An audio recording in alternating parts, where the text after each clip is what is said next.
Hello guys, সকাল সকাল এই দাদা পার্সেল নিয়ে চলে এলো।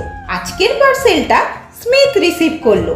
তো চলো তোমাদেরকে এবার দেখাই যে এই এত বড় বাক্সের ভিতরে কি আছে। যতক্ষণ আমি বাক্সের সিলটা ওপেন করছি ততক্ষণ তোমরা ভিডিওটা একটা লাইক করে দাও।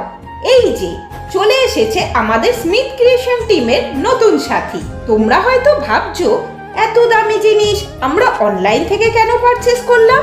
তো বলি শোনো, অফলাইন মার্কেট থেকে অনলাইনে আমরা প্রায় 10,000 এর মতো ডিসকাউন্ট পেয়েছি। বাঙালি হয়ে ডিসকাউন্ট কি ছাড়া যায় বলো? তাই দেরি না করে তাড়াতাড়ি পারচেজ করে নিয়েছি। এই দেখো বন্ধুরা, আমার নতুন ক্যামেরা সনি আলফা 6400 কেমন হয়েছে অবশ্যই কমেন্টে জানাবে। Tata tata.